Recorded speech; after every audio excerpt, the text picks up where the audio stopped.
So this week I was working on quite a few things. One of these things is backgrounds. So last time I showed you planes. If you're actually watching the streams and stuff, if you want to see planes, go to the last stream. But today we're going to talk about the hills. So here is a concept of the hills that is back from the oldie days, back from 2017. Yes, that was quite a while ago. And on the left here, you see all sorts of references that I've actually used to create this concept. So the main inspiration for this environment is the Isle of Skye in Scotland. It looks gorgeous. So I was like, why not just make the backgrounds basically the Isles of Skye. So yeah, so here's the oldie goldie concept, and drum roll, here is the updated version. Yes, thank you for the drum roll. So there we go. We flattened out the foreground a little bit to match all the other backgrounds more stylistically, and yeah, just the general update, make it more detailed. And it's still a sketch. The way I work is that it's easier for me to set up all the colors first and all the shapes, and then at the end I will do the line art as in planes and other backgrounds, which is sort of the other way around. Like I didn't do the line art first for these. So yeah, hopefully I didn't get any critique for this one yet, so I'm just sort of But did you show it? Oh yes, okay. I did, and we'll see. It's the easy way not to get a critique if you're not showing it. Oh no, I don't show anything, you know, and then people are angry at me for some reason. I don't know why. So anyways, just a little background about the hills. I've collected everything we need to know about the hills. So in the hills, you can meet some adventurers, or Teslooks, or Stinktails, and also Blackpaw. Who is not deadly. Blackpaw, the cutesy Blackpaw creature, and the Giggler as well. And the hills are cool about getting all your mineral ingredients, mostly. So yeah, and you can see some cool objects. You can see for example, the coolest one probably is Magic Node, where you can connect your Spire to some sweet magic energy. So yeah, here are the hills. Here are the hills on the map, for example. So it was kind of funny when the hills on the map for a while were more updated than the hills, the background. So hopefully... Yeah, but hills, you are seeing hills every time you open the map. Yeah. And these are only for quest logs. Yeah. And such things.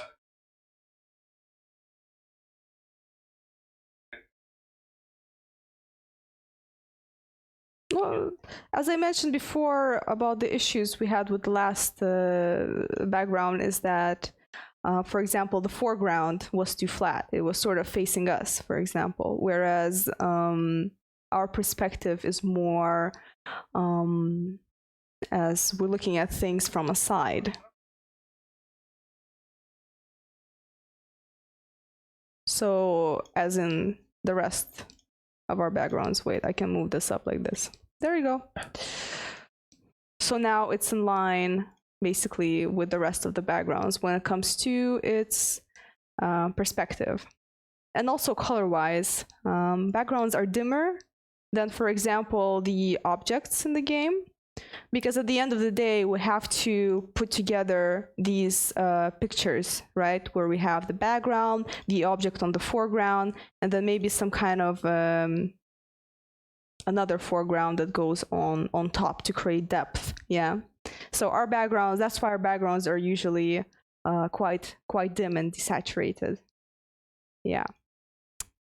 So I think that's it for the hills. And we can move to the next thing. Next thing is the global map. So on the global map, I want to show you hills again. Just kidding. It's the distorted lands. So here you can see the very, very basic concept of all of the distorted lands. We have the default ones, sort of. We have a bit of battlefields, we have rusted forest, we have black pools, and here you see their equivalent backgrounds. Let me show them to you. Rusted forest, a lot of bones, battlefields, black pools. Nice place to live, I think. Huh? Maybe the rent is not so high there. Okay, so all these locations are late game content, right? And Yeah. it's the main area where all the dangerous living things and undead and all the magic happening and everything cool and fun for a player will happen, right? So it should be super different and on the next level of like how magical it is in comparison to the other biomes that we've been showing before, right? Fields and plains are just regular biomes, and this one is a step up and should be should contain this kind of a wow effect to the player to show that it's absolutely different areas that are strange to our world, right? Yes, basically the most important thing for us is to get that sort of a huge distinction on the map, that these areas are completely different, they're surreal, and of course that they are dangerous for everyone. Yeah, but they should look as dangerous as they are sort of fantastic in a way, you know, that you're as you're dying, you know, sinking in black pools, you should be like, oh, actually these plants look magnificent. Okay. Let's send some new disciples so they will die a lot. Yes, well, that's how I see the game. So if we go forward, I'm starting to work on assets on the map. So as you know, well,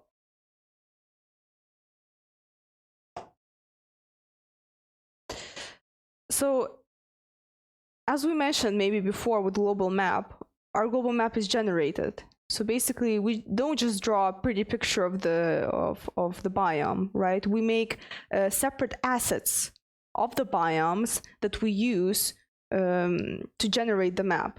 So basically it's not as easy as it sounds. You need to make sure that these assets work together, combined, and when generated, create a nice picture, as we have with hills and we have with forests, and with each different biome, we have all sorts of different difficulties that we had to face. The forest, I think, was like the easiest thing to make, and the rest, we had a few issues with them. So I'm working on distorted lands, the default ones right now.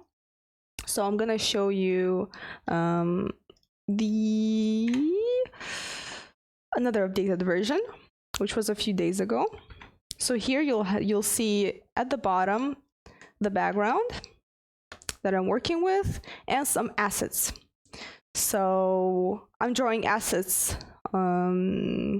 separately, and then they sort of update on this whole image. And then I'm trying to put them all together into some kind of a picture, as if, you know, it's generated. So this is to get the feeling of yeah. Question to Nikita, our game designer.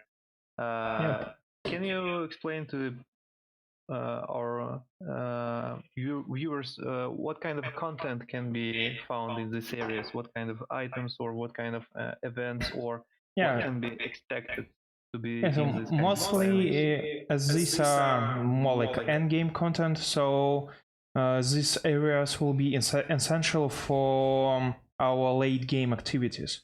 So because these areas are more on the east side, so they will be more dangerous and they will have more valuable resources.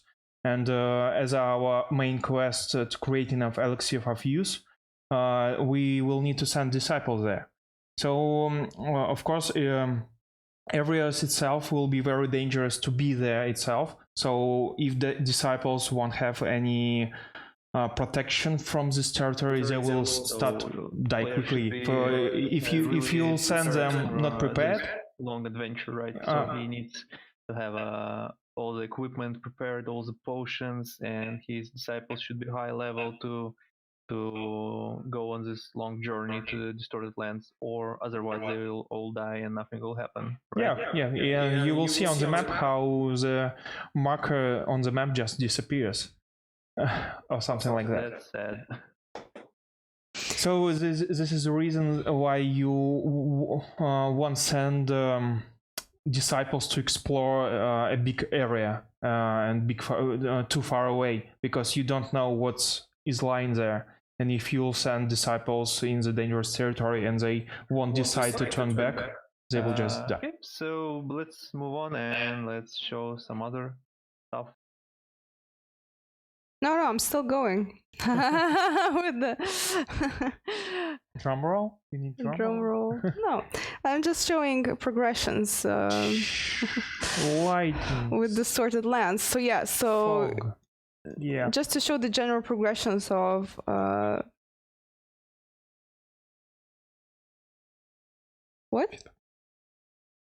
What is the feedback that you get to this?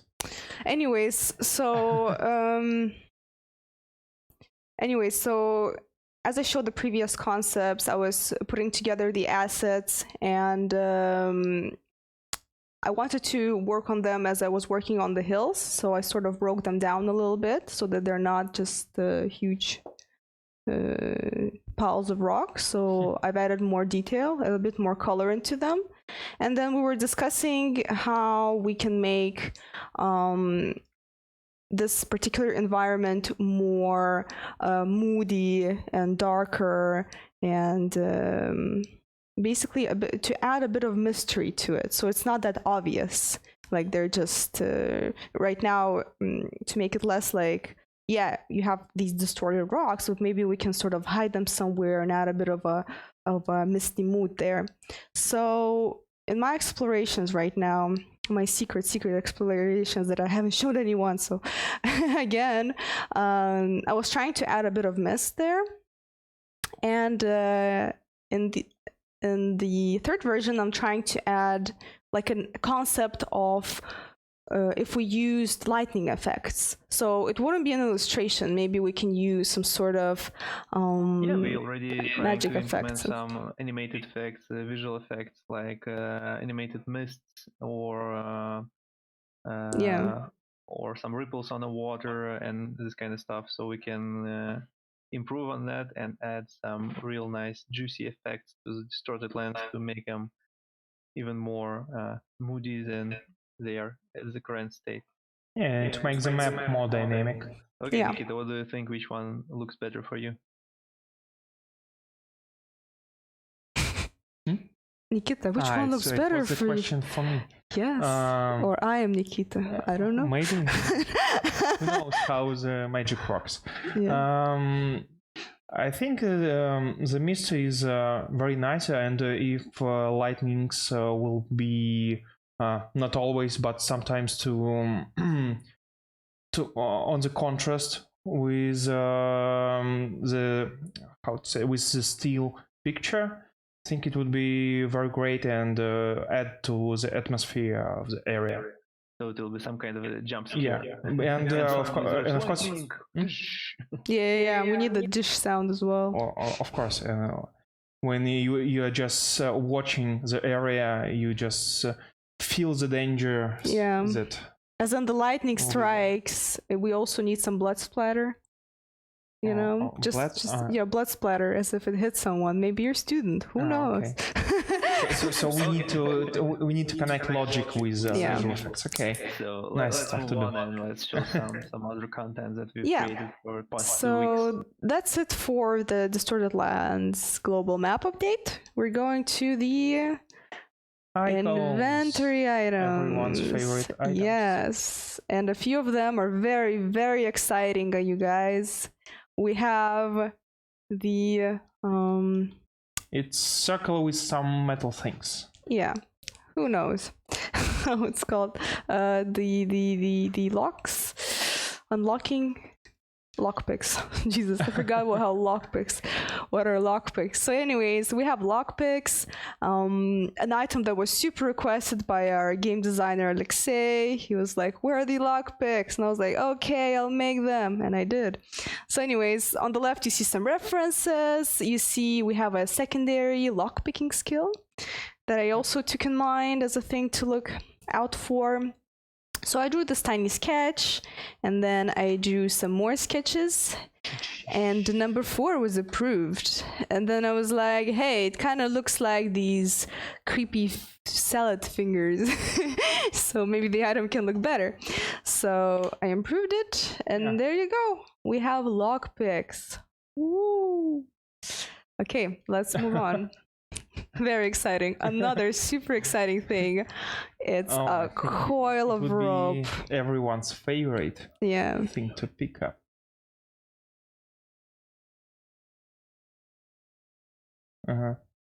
So lockpicks, as you can guess out of the name, they're used in any encounters where disciples should unlock things. So for example, we have caves, catacombs, and disciples can find chests there that won't be open to anyone. So if a mage doesn't know the unlocking spell, so he need to use his lockpicking skill, and of course lockpicks. So we need to use them only if we don't have a proper spell to unlock chest or anything, something like this, right? Yep. So, and of course it's not only chests; it can be used in towns It's when a low-level item on a start to mid game, and on a later stage of the games, it's not so required. Probably yes, but we need to see on how we will use these things. Maybe something that will need just this specific craft. So, what about the coil of rope then? Well, let's reveal the coil of rope first. Fun things to do. Yeah. Disciples. Bond them together. Of course. To increase their relationships. Yes. So, here's the concept: a bunch of rope, and the third one was chosen. Spoiler alert! But it was a bit too round, and it needed a bit of space. So I made it a bit spacious, and there you go. Here's the final coil of rope. Nikita, what do we use rope for? Like for reals? For reals this time.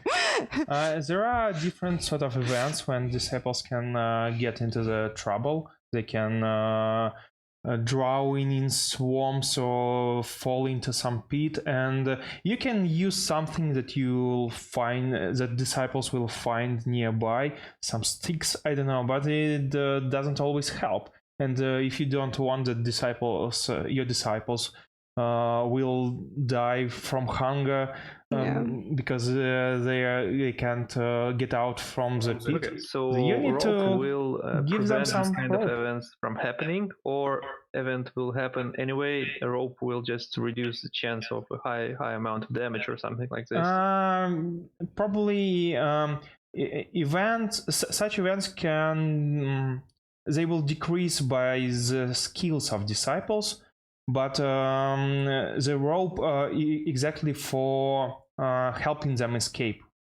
So if they fell, then they need to use a rope just to get out quickly and without any hassle.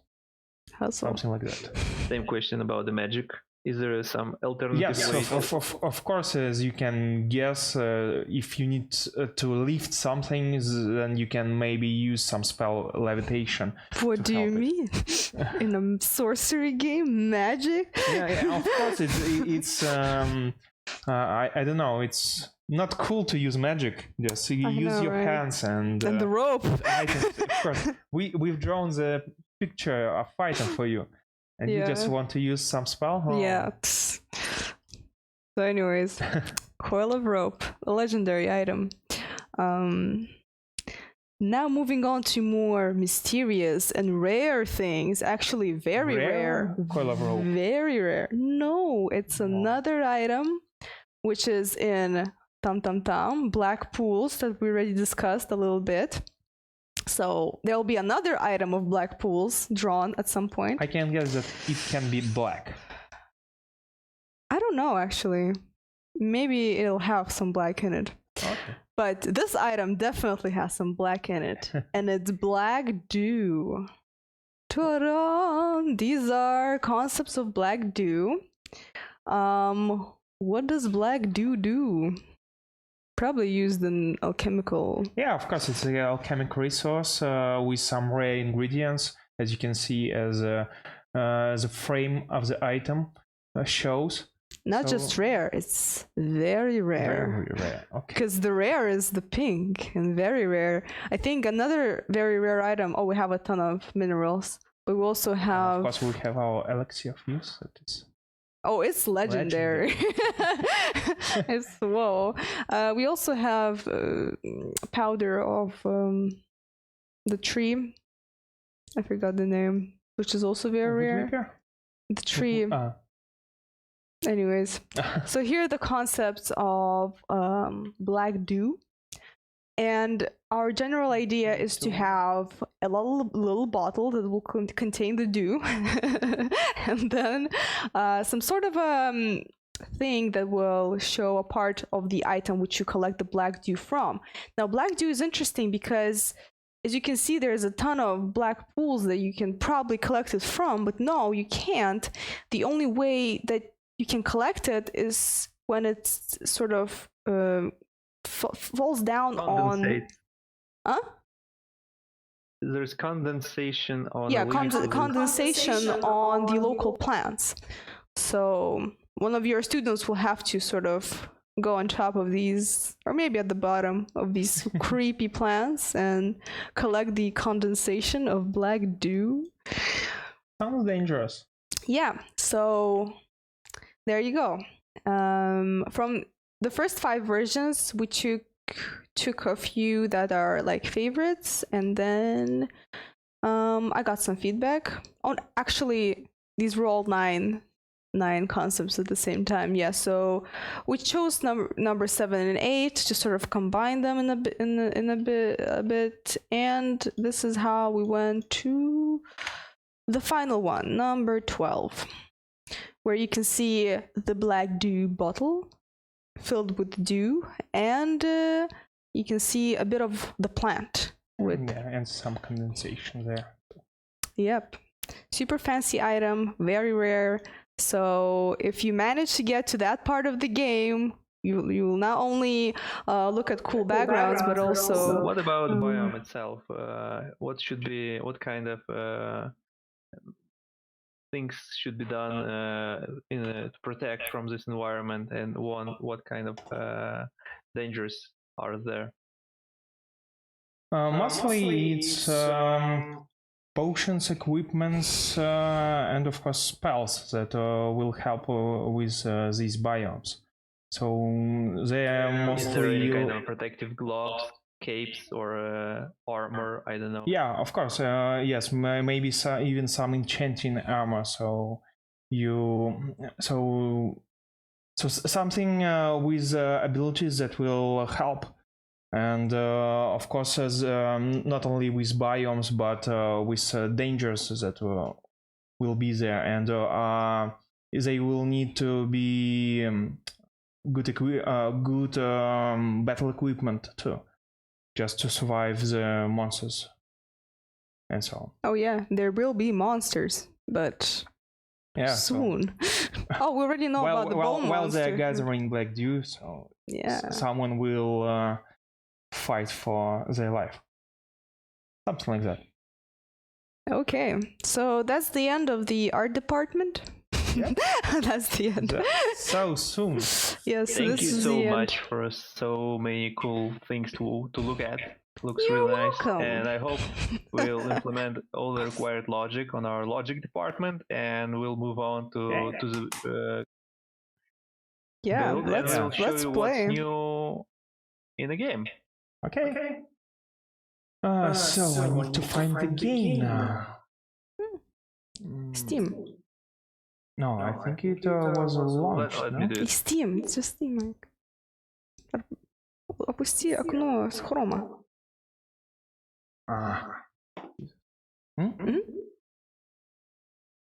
No. There. Okay. Perfect. Here we are. Here we are in the game. We probably talked before how now our visibility at the start of the game is very small, just a little. Of course. So there is some intrigue what to expect. Yeah. So of course we need to explore a little bit. So mostly these weeks we were working on stability of our builds, on some inside stuff there, but there were some new things and in UI department that Andrew I think can tell us. For example, health indicators. Yeah, sure. So let's go over UI a little bit. So we've changed our health bar, and now we are showing a health bar for all the disciples. Finally. We're showing a list of disciples and a mage on all our screens in all the rooms. So if you can switch between the rooms, there will be the same list.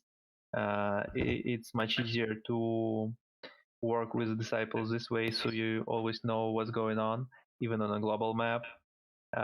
And now you can fold, not use objects if you need them, but that's just visual improvements.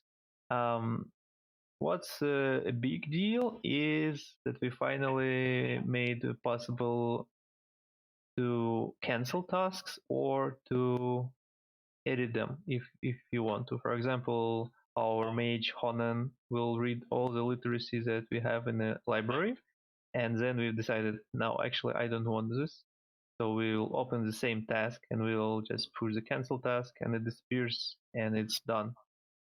So for now it thinks that he was reading something, but it's showing something because you can cancel the task during the reading. Yeah, but he can learn something or no, like if he just read 10% of the book. Of course. Every time he reads a book, every hour, he gets some exp, some experience. Okay. Yeah, okay.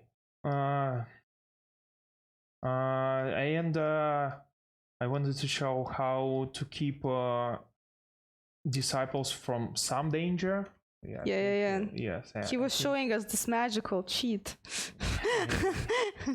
Yeah. Okay.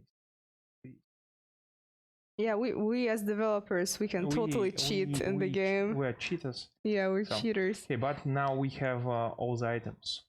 Yeah, you don't see it, but we have. Okay, let's send them to become some mushrooms. But they don't have any skill, but I think they all manage somehow. No, they learn. Actually, they do learn. If you just put a 0 person there, maybe they won't collect a lot, but they will do Important something. Things we have here is stinking ointments that will help disciples to get rid of any insects they will meet. There are a lot of insects and dates, right? They'll never meet other people again. Yeah, just each other. Yes. They have some. Yeah. Some bad smile. You'll be insect free and single forever. What else? Well, it's 2 pluses, I think. Yeah. 100 is enough. Yeah. So. I mean, for 3 students, 100. Yeah, because they need them a lot. Maybe if they won't have any. Is that it from the ointments? Some equipment. And you can see now we are showing some abilities. It's a work in progress right now, but now we are showing. Can you explain the way how items and abilities are interconnected and how it works? Like the item contains these abilities, and abilities are applied, and etc. Yeah, of course. So every item has some abilities that that connected to different sort of events. So, for example, we a stinking ointment have it doesn't show any abilities because we don't have the name for them, but it definitely has some insect repellent. And so when we are having an insect event, it tries to find any defense that disciples has. So, and as with ointment, you don't try to put it on you when the insects are on you already. So they are doing it preemptively, as we'll see in the log later. So yeah, basically every item will have different abilities. Maybe some abilities will be hidden for players, but they will definitely not be hidden for the whole system to choose from. Yep. Because we need only one sword. Only one sword? Yes. You didn't give them food. I think they will manage somehow without food. Really? Yeah. Look at them. Oh man, they're starving. They'll try to find They have there. symptoms. Oh. Yeah, and they have a bad mood, I think. No kidding. Yeah, but they're gathering food now, so they just lost 1 health. Okay. Okay. It's getting redder, but it's good. The important thing is that we have food in our spire, and mage eating good, and he's not happy because he doesn't have anyone to talk to. I think he's lonely, but he was overeating just a second ago. As you can see now on the left side, the list of disciples, the health of each of the disciples who is traveling was going down because there was some events that was damaging their health. Let's find out what was going on. I'll just send someone to explore a little bit of our territory, just to see what we have there. Yeah, they just came back, and something like that. And now we have our log. Okay, so they couldn't find anything during their mealtime because there was no resources. Okay, so, and the first thing in the morning, they used their stinking ointment just to prevent from any danger. Now we need to find, okay, yeah, we have some new events that are more descriptive, and they are working with disciples' mood. So yeah, the creaking of women's ancient trunks, the whisper in the wind, as if a warning, and the frantic lot of gigglings coming from afar draws out a shiver and makes one reflect on the impermanence of life. Deep. So I need, yeah, we are not showing the mood right now, so I don't really know if it should increase it or not. Because is it positive or is it negative, and how it works? Yeah, but probably it was negative, as Kufasa told us. But we'll see it later. So they're finding something. Okay. And they're eating. And they every time stinking ointment goes off from their skin, they reuse the item. How long does it last? For now it's something like 24 hours, but it will be balanced and changed a lot of times, of course. Yeah, so we have some event with stinging ivy, and one of disciples used their sword to cut through the dangerous territory. And some, okay, and it's again ivy. Are they out of ointments? No, it's still stinging ivy, but now leader didn't decide to do anything with it. He just decided, okay, we will just go through, we will be okay. Now they cannot use it anymore. No, it's still there. It's just the leader decided not to use it because he decided, okay, I think we can go through and don't get anything. Guy. No, that's... Yep. Oh, she's the leader, okay. I thought the other guys... She's being okay, stupid. so yeah, we have now new events with who affect mood. What else? What kind of events been added since the last 2 weeks? We've added a lot of events for caves and catacombs, but it's in caves and catacombs apparently. Mostly like that, and now we are working. Let's explore some catacombs if we can find them. Yeah, probably. So here we have an event with some insects. A thick cloud of gnats has descended out of nowhere, and because of the help of stinking ointment, nothing bad happened. Thankfully, everyone was under protection. As that ointment was applied, so nothing happened. So people understand the connection between ointment appliement and result.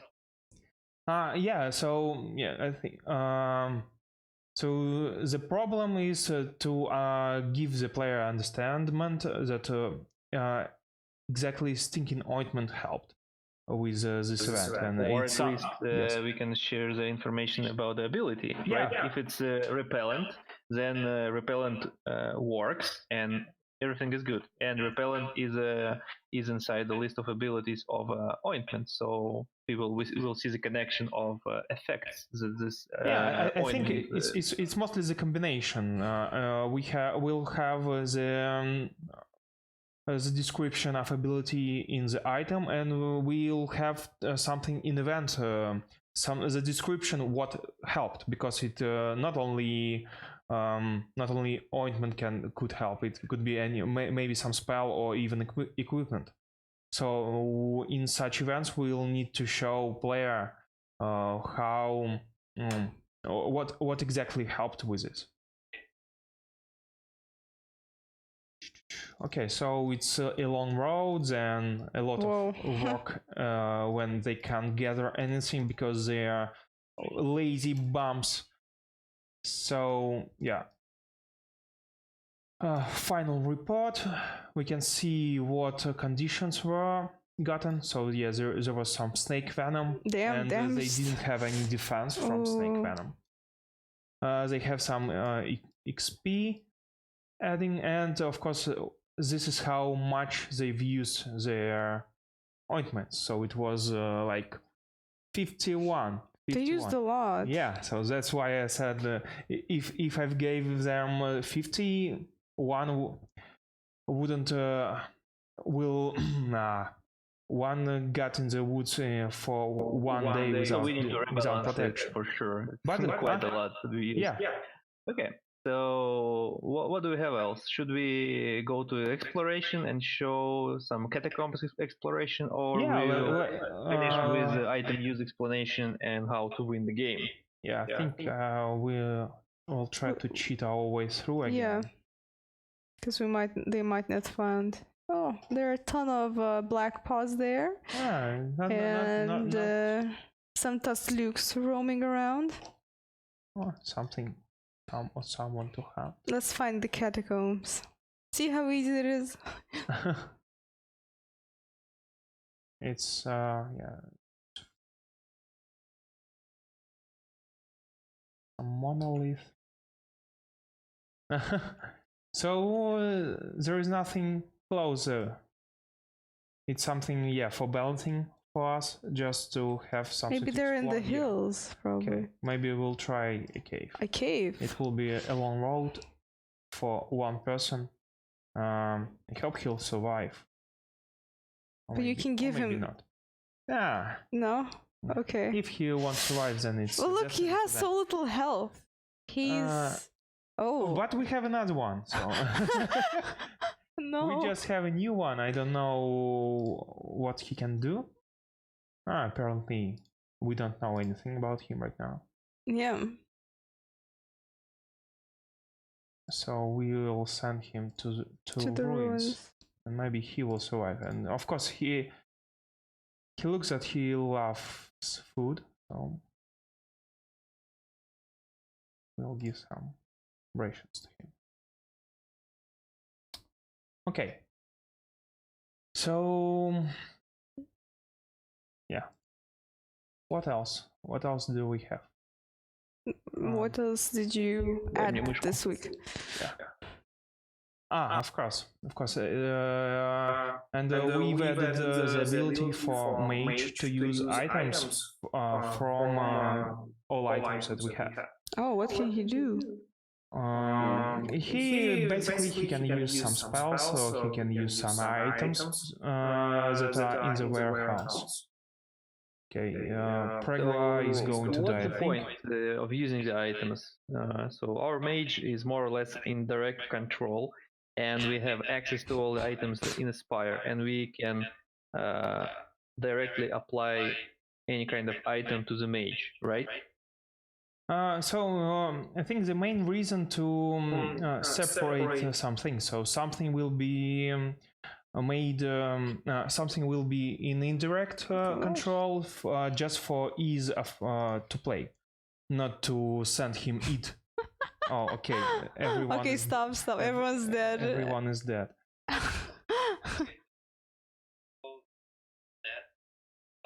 Yeah. Just stop the. Yeah. Yes. I think maybe Rita can tell something about dead people. Nothing much. But something. Basically, what we are doing with them. Can we see them here? No, we can't see anything. Nope. Okay. In progress. So. Yeah.